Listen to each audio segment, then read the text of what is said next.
I found something that we had in common, and that's when I would start to speak. And I listened to some god-awful things sometimes. People would be talking about I should be able to, you know, have a loaded weapon in libraries and schools, and then I'd be like, I'd just sit there and I would just keep waiting until they say something. But I'm really worried about my kids' school. And bam, and that's all we would talk about. We wouldn't go anyplace else. Well, and maybe they should arm the teachers. Whoa, okay, let's go back to, you were talking about curriculum, you were talking, okay. But just really listening to what their list was, and then choosing off of their list what we were going to talk about that day. And in the end, almost everybody has something in common. Like, there were 4 conversations, and I did over 10,000 doors in that campaign. There were 4 people that were rude, and I had to just walk away. Everybody else, we left at least with respect.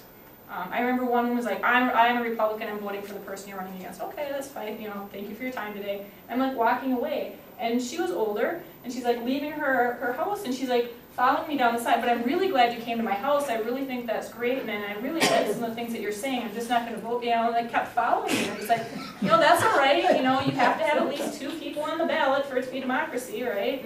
But, you know, just that.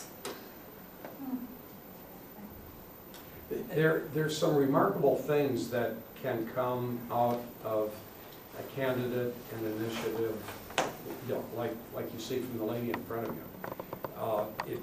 It seems very, very clear that the Democratic Party red to blue program doesn't exist but for this individual.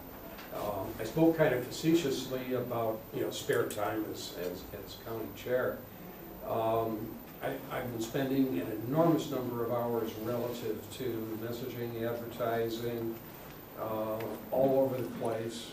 A lot of it feels very unproductive and not very well received, but I'm absolutely convinced that paralleling, you know, combining messaging, which might not be a particular blue strong suit at this point, with these kind of endeavors is the sort of combined effort that can be producing, you know, absolutely phenomenal results.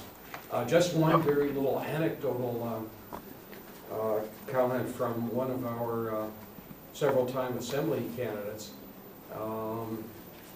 Thursday night, he said, "Yep, I'm on the ballot this time, but I really won't running for 16."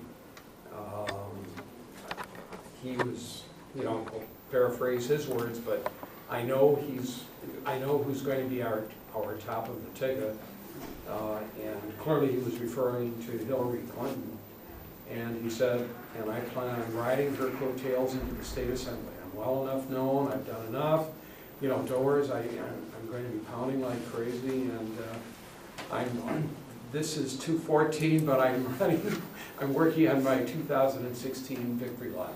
Is that something that, if you're in a red district, that is something that you probably would need to think that you would need to do, is you may not win it the first time around, but you need to at least think about going back if you don't win it this, so because your name is out. Anybody who thinks there's going to be coattails in a red district running Hillary Clinton is on drugs. Well, she is such a polarizing person. She's like a Nancy Pelosi. Oh, I don't know about that. I mean, as far as polarizing, I'm not comparing the I don't know individual. about that. I don't know if I yeah. That's not. Could you get to your other 2 points, please? Yeah. Sure, absolutely. Sure. Thank you. Yeah. I'm sorry. No, I'm a teacher. I teach 14 and 15-year-olds. If we didn't take breaks for questions, I don't even think I can talk 50 minutes straight. So another thing that I found was that running in the red district really brought out some people who hadn't been involved before.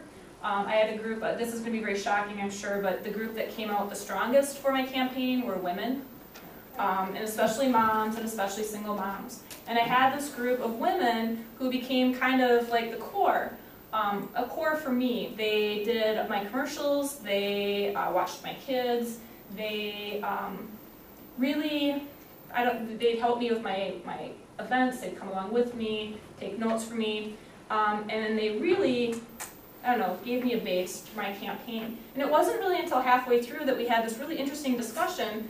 We were getting ready to do a commercial, and the discussion was, oh, well, what political party are you from? Hadn't even thought about asking, and as it turned out, 2 of them were Democrats. They had identified themselves as a Democrat previous to my campaign. 2 of them said they were apolitical. They had never really been involved, and they voted for Democrats more often than Republicans, they thought, but they hadn't really ever identified. And 2 identified themselves as Republicans. And in fact, one of them had worked on Glenn Grothman's previous campaigns. But they were so offended by what he had said about them as women and as mothers and as, in her case, a single mom, that they couldn't just sit down anymore either, and they came forward and they became a major part of my campaign. But what I wasn't expecting was that after my campaign, this group stayed together, and we still get together at least once a month. They've all become active in our county party. They've all become members except for one of the Republicans. She's not quite ready yet. She's got Mary Burke signed up though. But they're all still politically engaged.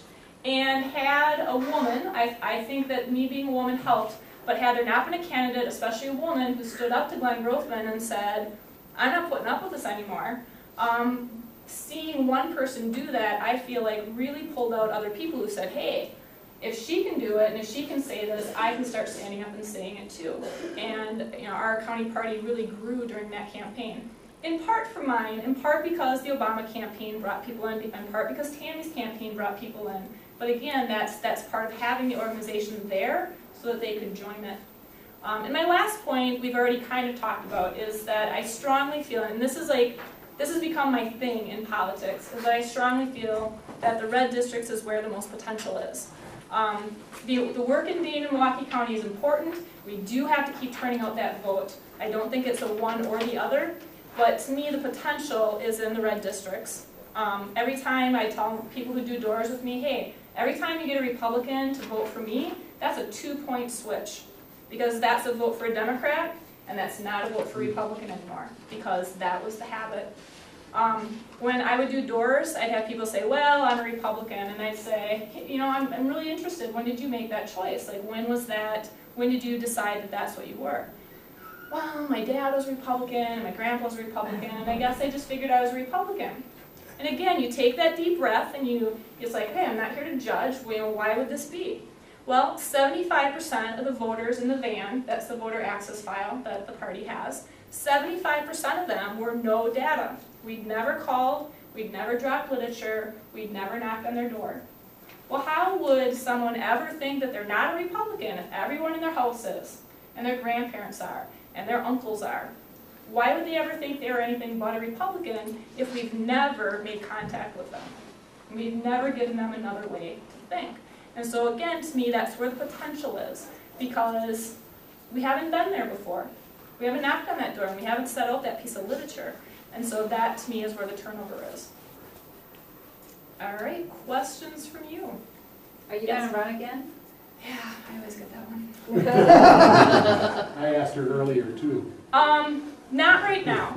So I feel like with my campaign, I've gotten what I need to really work for a county party, and we've done some amazing things in Washington County as far as working on changing the perception of Dems in that district. And until we meet those goals, it's not my plan right now. I will eventually. Do you have a candidate that's gonna run? Well, the Senate seat isn't up for another 2 years. Oh, that's right. Yep. So we've got some time. When that time comes, did you consult anyone that's ran before as Democrat in Washington County? There's none alive right Don't you think it's beneficial, like in the red county, or red counties, that if you're running, that you should consult with former candidates to pick their brains, basically, to find out what they did right in their campaign, what they would have done differently in their campaign. Right. We don't have any, but yes. Right. I would Yeah, you would have to go to a different. different county, So evidently. to me, anybody in Washington County who decides to run, I'm happy to share everything.